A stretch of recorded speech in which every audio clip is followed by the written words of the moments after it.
You are watching the news on NDTV 24/7. I'm Parmeshwar Bava. Now a big focus in another attack on Canada, which was dubbed a safe haven for terrorists by the centre last week. Dr. Jaishankar has said that the country harbours extremist elements and that India has conveyed its concerns in this regard to the United States. Now these comments actually come amid the simmering row between our countries, which was sparked when the Canadian Prime Minister had claimed last week that Indian government agents were involved in the killing of Khalistani separatist leader Hardeep Singh Nijjar on Canadian soil in June. Now, our External Affairs Minister made these comments in response to a question during a discussion at a think tank in Washington. Listen in. What he was alleging was not consistent with our policy, and that if his government had anything relevant and specific, they would like us to look into. In the last few years, it has come back very much into play because of what we consider to be a very permissive Canadian attitude towards terrorists, extremists, people who openly advocate violence.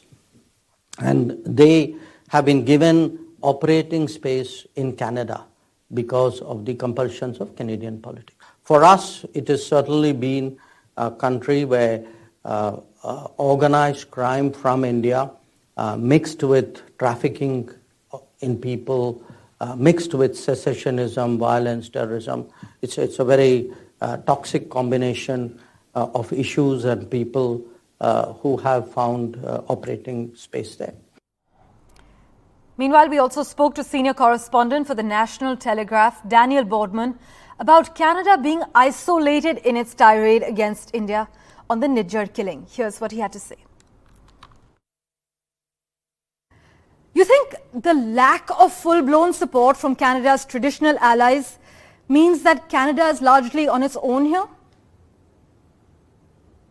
I see that, yeah, no one really wants to get involved with a major diplomatic row with an ally. And it's not like Canada's got no support. There's been minimal support, let's say. The bare minimum, the Western Alliance has held, the Five Eyes is kind of saying there is something, we're not sure what it was, there was some intelligence sharing. So it's not like Trudeau's been left with absolutely nothing from the Western Allies, but it's not enough, let's say, to go on. And I think Jaishankar nailed it completely.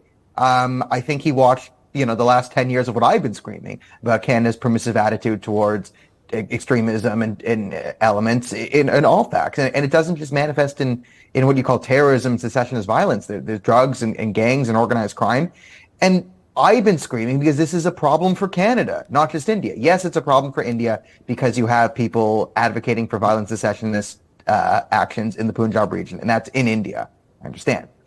But the gang violence, the drug running, the assassination attempts, that's Canadian soil. The Air India bombing, those are Canadian citizens.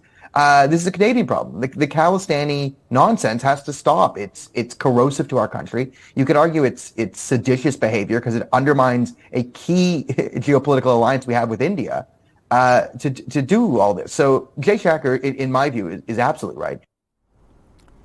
Well, let's turn our attention now to an NDTV exclusive. Details of how the police in Madhya Pradesh solved the rape of a 15-year-old mentally challenged girl have now emerged.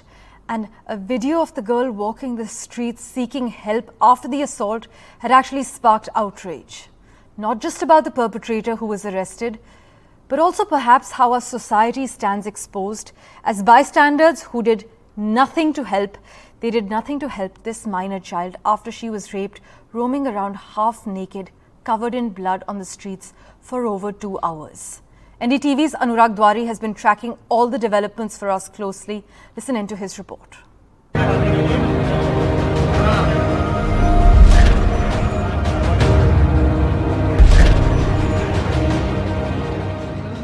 The father of the Ujjain rape accused asking for the death penalty for his son if found guilty. अरे गलत क्या बाबूजी, बहुत ज्यादा गलत हुआ है ये तो कोई भी हुआ, इसको तो सजा मिलना चाहिए। इसको तो क्या सजा मिलेगी? इसको जीवा मौत के सिवा और क्या सजा दे सकते हैं आप? This, as the MP police said, that it took an extraordinary effort to crack the case, interrogating hundreds of people, scanning footage from over 700 CCTV cameras before they found links to the main accused, an auto driver, who allegedly picked up the survivor from the Ujjain railway station.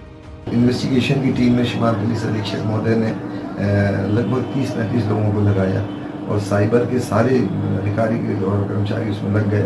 3-4 दिनों में कोई भी सोए नहीं है। जब हम घटना का मुख्य स्थान देखने जा रहे थे तो उस स्थान पर पहुंचकर वो उसने जैसे ही देखा कि मौका है भागने का, खुला खेत था, तो उसने भागने का प्रयास किया। पुलिसकर्मी भी उसके पीछे भागे और उन्होंने उसको पकड़ने का प्रयास किया। तो जीवन खेड़ी के पास एक सीमेंटेड रोड है जो लगभग 1.25 फुट ऊपर है। Police have registered a case against auto driver Rakesh Malviya because the survivor also boarded his auto at some point after the crime was committed, but Malviya did not inform the police despite her condition, something the police say is an offence under the stringent POCSO Act. But the question is why the police not acting against those who did not help the survivor, as she walked on the streets of Ujjain for hours. देखिए, प्रथम दृष्टया एक auto चालक द्वारा ये जानते बूझते police को सूचना नहीं दी है तो उसके खिलाफ पुलिस कार्रवाई कर रही है। और अन्य व्यक्तियों के बारे में जो आपने पूछा है उसमें वीडियो फुटेज का अध्ययन किया जाएगा। वीडियो फुटेज में स्पष्ट ये चीज़ आती है कि उनके द्वारा मदद नहीं की और घटना के बारे में पुलिस को जानकारी नहीं दी गई, तो उसकी जानकारी एकत्र करके अगर ऐसा संभव होता है और हमें साक्ष्य मिलते हैं तो उनके खिलाफ वैधानिक कार्रवाई करेंगे। However, in a display of humanity, 2 policemen donated blood to the girl, helping her survive, and the police officer who solved the case wants to adopt the girl. Sir, हम राष्ट्रपति महोदय के इंतजाम ड्यूटी में लगे थे सर। माननीय रक्षित निरीक्षक महोदय जी का आदेश के अनुसार सर हमको पता चला और सर हम सबसे पहले दोनों आगे आए और ब्लड देने सर हॉस्पिटल में पहुंचे sir. In a dead city, some people were found alive. If those doors had life, they would have opened up themselves to help the girl, because whom we consider alive were standing at the door as if nothing has happened. It is a crime under POCSO. Hopefully, these people will be punished so that an example can be set. With Lalit and camera person Rizwan Khan in Bhopal, Anurag Bari for NDTV. But with that, let's turn our attention now to the national capital, where in a huge breakthrough in the sensational 25 crore rupee jewellery heist in Delhi, 3 accused from Chhattisgarh have been arrested in a joint operation conducted by the Delhi police as well as the Chhattisgarh police. Now, the police say a lot of gold has been recovered, adding that this gang has carried out similar robberies in Chhattisgarh as well as Andhra Pradesh. Here are the details. Delhi's sensational 25 crore rupee jewellery heist case has been solved, say the police. After the arrest of 3 accused from Chhattisgarh in a joint Delhi and Chhattisgarh police operation. The police have released a photo of one of the accused and say all 3 arrested men are part of a gang that has carried out similar robberies in other states too. Some of the jewellery looted from the Delhi shop has been recovered. लगभग 12.5 लाख जो cash है उसके घर से मिला है और check करने के बाद दिल्ली में काफ़ी बड़ी चोरी हुई थी। उस चोरी के भी लगभग जो 18.5 किलो सोना डायमंड ज्वेलरी भी मिला है। दिल्ली पुलिस भी टीम भी पहुंची हुई थी। ये एक हम लोगों ने कार्रवाई मिलकर की है। The accused had allegedly broken into a jewellery store in South Delhi on Thursday. They entered the terrace of a 4-story building next to the store, reached the ground floor where the strong room was located, disconnected CCTV cameras and drilled a hole into the wall to enter the locker. With Mukesh Singh Sengar, Bureau Report, NDTV. Well, in other news, the arrest of Congress leader Sukhpal Singh Khera, a fierce critic of the Bhagwant Mann-led Aam Aadmi Party government, does not augur well for the alliance between the two parties in Punjab for parliamentary polls next year. Now, this AAP versus Congress row is exploding in Punjab after the Congress MLA Sukhpal Singh Khera's arrest in a drug case. Well, the Aam Aadmi Party chief and Delhi Chief Minister Arvind Kejriwal says the war on drugs in Punjab will continue, but the Aam Aadmi Party is fully committed to the India alliance. Hours after Congress MLA Sukhpal Khera was arrested and sent to police custody for 2 days under drug trafficking charges, both Congress and Aam Aadmi Party said it wouldn't affect the India alliance. आम Aadmi party India alliance के प्रति committed है और आम Aadmi party बिल्कुल किसी भी हालत में इंडिया अलायंस से अलग नहीं होगा. Aam Aadmi Party government is committed to जो नशा है, नशे को खत्म करने के लिए हम बिल्कुल कमिटेड है. हाँ, गठबंधन में तो फिर क्या हुआ? गठबंधन में है, पार्लियामेंट में गठबंधन है, उसके बाकायदा कोऑर्डिनेशन कमेटी बनी हुई है, वो एक अलग मैटर है. ये अलग मैटर है, विधानसभा का अलग मामला है. Congress leaders though have been protesting against the AAP government, accusing it of political vendetta. Punjab police is known for high-handedness. आज तुसी अगे वेख लो. ਅੱਜ ਇੱਥੇ ਮੈਂ ਪਹੁੰਚਿਆ, ਸਾਡੇ ਪ੍ਰਦੇਸ਼ ਕਾਂਗਰਸ ਦੇ ਪ੍ਰਧਾਨ ਪਹੁੰਚੇ ਨੇ, ਇਹਨਾਂ ਗੇਟ ਬੰਦ ਕੀਤੇ ਨੇ. ਤੁਸੀਂ ਮੈਨੂੰ ਦੱਸੋ ਕਿ ਸੁਖਪਾਲ ਸਿੰਘ ਖਹਿਰੇ ਨੂੰ ਮੁਲਾਕਾਤ ਵਾਸਤੇ ਆਏ? Sukhpal Khera is the chairman of the All India Congress Kisan Cell.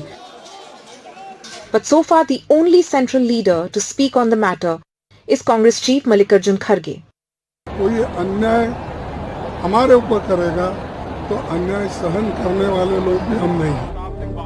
Since Aam Aadmi Party has formed government in Punjab, there's been a crackdown against opposition leaders, mainly from the Congress. Action against 3 former Congress ministers. Former Congress Minister Bharat Bhushan was arrested in a corruption case and is on bail currently. Former Congress Minister Sadhu Singh Dharamsot was also arrested. CM Bhagwant Mann has also warned of action against State Congress Chief Raja Singh Waring in a transport scam. Aam Aadmi Party leaders too have ruled out an alliance in Punjab. Alliance ਵਾਲਾ ਮੁੱਦਾ different ਹੈ. Alliance ਜਿਹੜਾ ਹੈਗਾ ਉਹ ਕੇਂਦਰ ਦੇ ਪੱਧਰ ਤੇ ਆ. ਉਹ ਤਾਂ ਅਸੀਂ ਕਿਹੜਾ ਇਹਨਾਂ ਨੇ ਕਰਨਾ ਚਾਹੁੰਦੇ ਹਾਂ. ਅਸੀਂ ਪੰਜਾਬ 'ਚ ਇਹਨਾਂ ਦੇ ਨਾਲ ਨਹੀਂ ਲੜਨਾ. ਅਸੀਂ ਪੰਜਾਬ 'ਚ ਇਹਨਾਂ ਦੇ ਨਾਲ ਇਲੈਕਸ਼ਨ ਨਹੀਂ ਲੜਨੀ. ਇੰਨੀ ਬਦਨਾਮ ਪਾਰਟੀ ਹੈ, ਇੰਨਾ ਇਹਨਾਂ ਨੇ ਕਰਪਸ਼ਨ ਕੀਤੀ ਆ, ਪੰਜਾਬ ਨੂੰ ਇਹਨਾਂ ਨੇ ਕਰਜ਼ੇ 'ਚ ਡੋਬਿਆ ਆ, ਇੰਨਾ ਲੋਕਾਂ 'ਚ ਨਸ਼ਾ ਫੈਲਾਤਾ, ਜਿਹੜਾ ਗੈਂਗਸਟਰਵਾਦ ਆ ਉਹ ਇਹਨਾਂ ਦੇ ਵੇਲੇ ਸਾਰਾ ਕੁਝ ਹੋਇਆ ਹੈਗਾ. With state units showing no signs of a truce, it will be a challenging task for both Aam Aadmi Party and Congress to stick to an alliance ahead of Lok Sabha polls. Bureau Report, NDTV.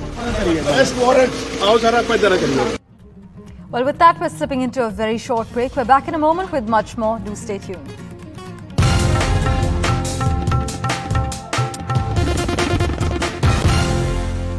And in other news, Azerbaijan on the 19th of September launched an anti-terror strike aimed at Nagorno-Karabakh, the semi-autonomous majority Armenian region within its internationally recognized borders. One day later, the breakaway government agreed to disarm and dissolve its military. It was the second time in 3 years that Azerbaijan's government made decisive gains in a conflict with Nagorno-Karabakh. Now, many of those ethnic Armenians are fleeing the territory.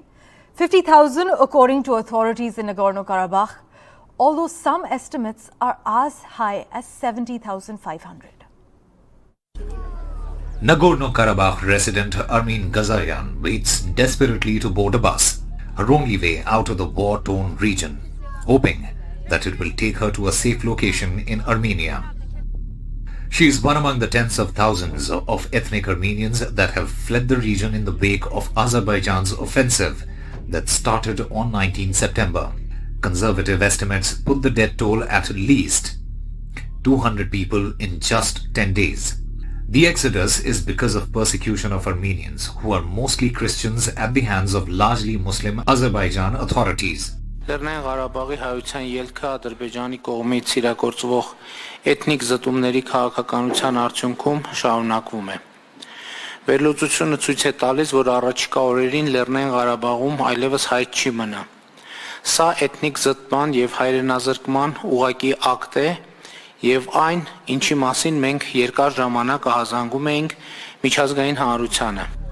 The autonomous region that emerged after the fall of USSR in 1994 has been controlled by Armenians for 3 decades.